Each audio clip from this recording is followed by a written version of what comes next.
As you go through that wonderful and joyous exercise of filling out the FAFSA form, you do not want to make these mistakes.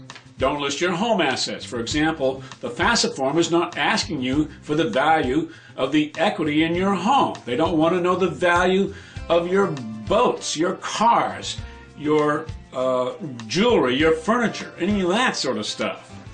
But they will be asking you the value of any secondary home or any real estate investments. Do not list your retirement assets.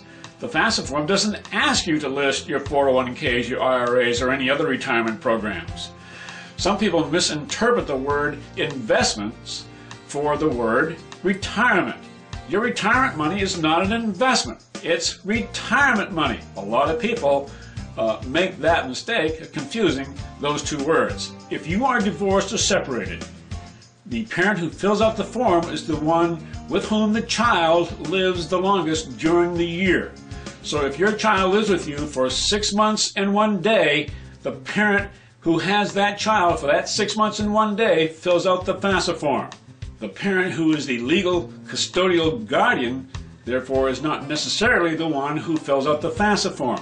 It's the parent with whom the student lives the longest during the year. Don't procrastinate. You want to fill out the FAFSA form in the first 2 weeks of January of the student's senior year. First 2 weeks of January in the senior year, first 2 weeks of January in the student's senior year, first 2 weeks of January in the student's senior year.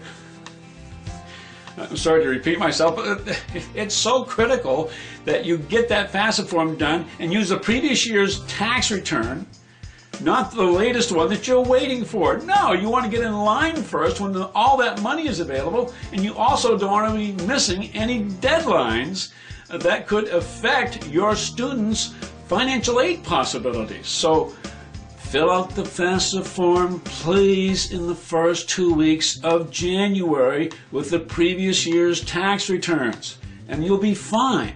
Be sure to make corrections on your FAFSA form. In essence, you're going to be filling out the FAFSA form twice.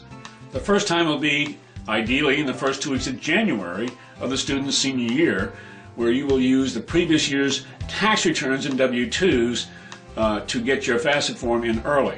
And then when the latest tax returns come in, ideally in mid-February, you go back into your online form and make the corrections, change the numbers. And then those changes will be made by the government within 2 to 3 days. But when you get to the FAFSA form, you want to just click off that area that says make FAFSA corrections.